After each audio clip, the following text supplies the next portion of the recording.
Well, hello and welcome back. Thanks for joining us again.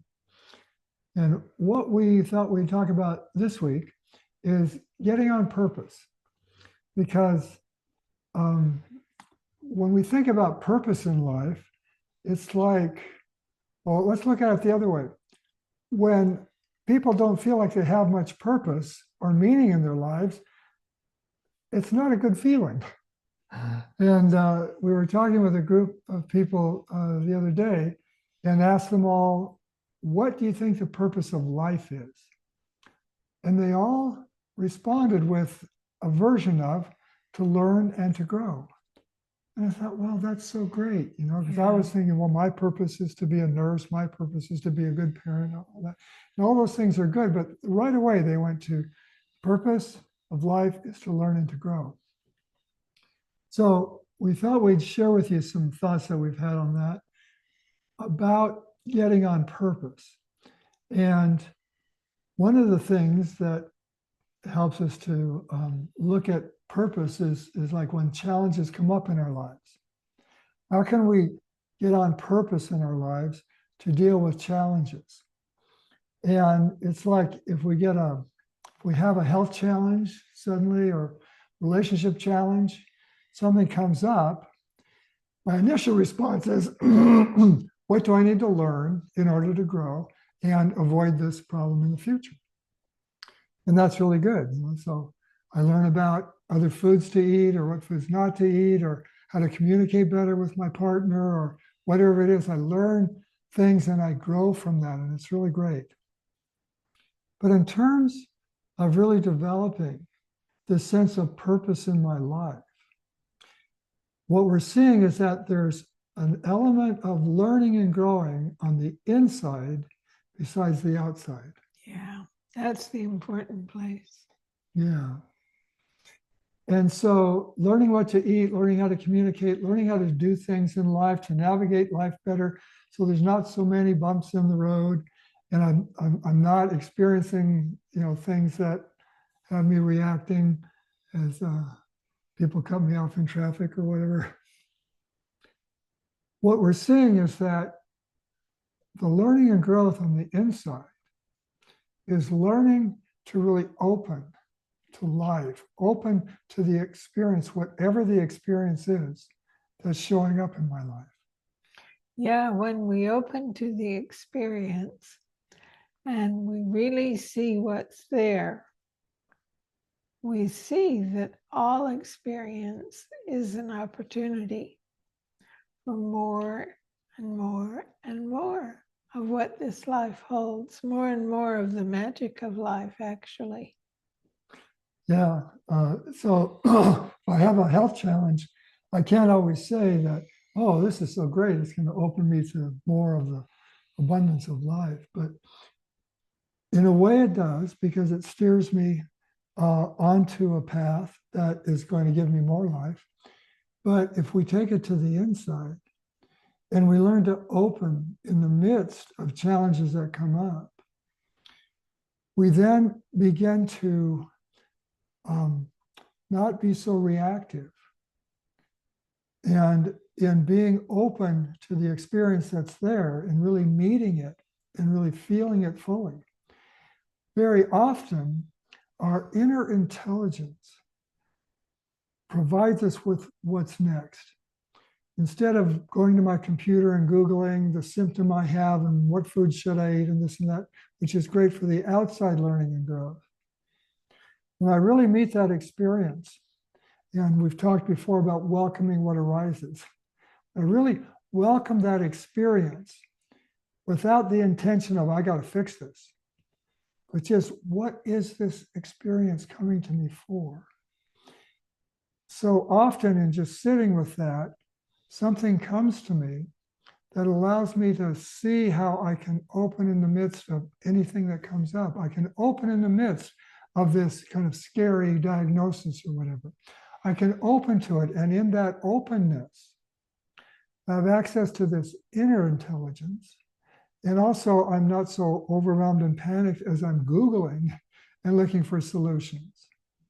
So I'm actually in a better state of mind to solve the problem on the inside And as I learn and grow in my ability to open to what shows up in my life, I'm actually getting more on track with what we feel the purpose of life is. The purpose of life is to learn to open in the midst of everything that shows up in every moment.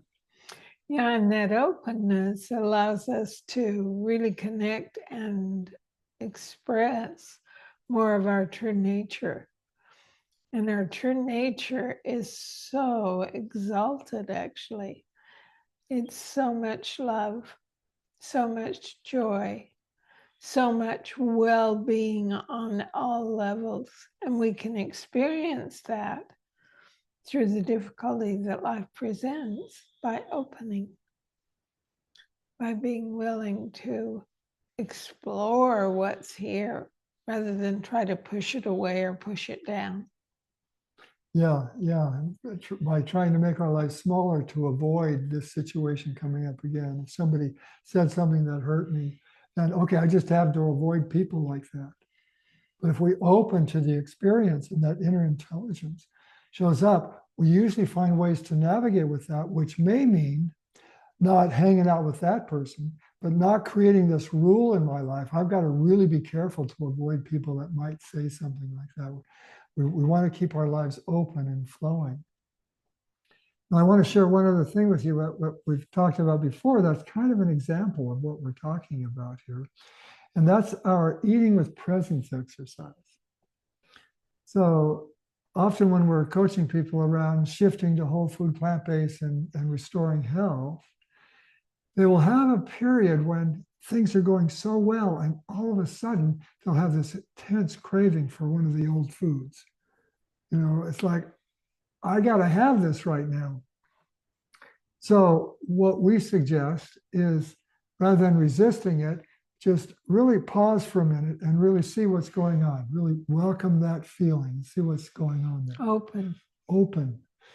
And lots of times when they do that, it's kind of like, oh, well, maybe I'll just have a glass of water. And that's fine. But other times it doesn't go away. And so if it doesn't go away, what we suggest is don't try to resist it. Don't white knuckle it. I'm not going to eat this. Go ahead and have it. Let's say it's a hamburger or chocolate bar or something like that. Go ahead and eat it. But in the spirit of learning and growing, really open to the experience of that food that your mind was promising, gosh, if I just have this, well, I'm going to feel so good and everything's going to be okay. I can relax again. We can't relax until I satisfy this intense craving. I've got to have it in order to be able to get back to stability. So if we eat it, what we want you to do is to really be present with it and really chew it, taste it, smell it, completely immerse yourself in the experience and really see what your experience of that food is. We even go so far as to say, love that food. Just really open and just let yourself completely fall into it. And so surprisingly, almost without fail, everybody that does that, when we ask them what their experience was at the end, they go, well, it wasn't so great. That food, my experience of it wasn't at all what kind of was in my mind would occur when I got it. And so they learn and grow, both in terms of the outside, this food doesn't give me what my mind promises it will, but they learn on the inside to open and be willing to experience these feelings and get present with them. And in that presence, in that openness of being present, it completely shifts our relationship with it. And we gain this greater stability around food and around everything in our lives. Yeah, getting really present with the food experience allows us again to connect with our true nature and the wisdom that resides there, instead of just living out of our thinking mind, which is so limited. And so getting back on purpose is all about opening to whatever shows up in our lives. because in that openness, we can access that inner wisdom. And that inner wisdom is always going to be on purpose, because that inner wisdom is what connects us to the natural unfolding and the perfect, what we believe is the perfect unfolding of the universe and our lives in it. So now the recipe about the pie. Tell them about your pie. Well, I don't know if we have a recipe to share yet. Well, we will. But we'll get it to you. So I did a pumpkin pie that I really liked, but I wanted to modify it. So I modified it and it got worse. So I'm modifying it again. So we're going to share the latest modified version with you. And I think you're going to really like it. Yeah, and it's made out of yams and sweet potatoes and pumpkin pie spices. It's so good. You will love it. It's really good. You could use it at any holiday event and people would rave about it. Okay, so that's that for today. Thanks for joining us. Thank you.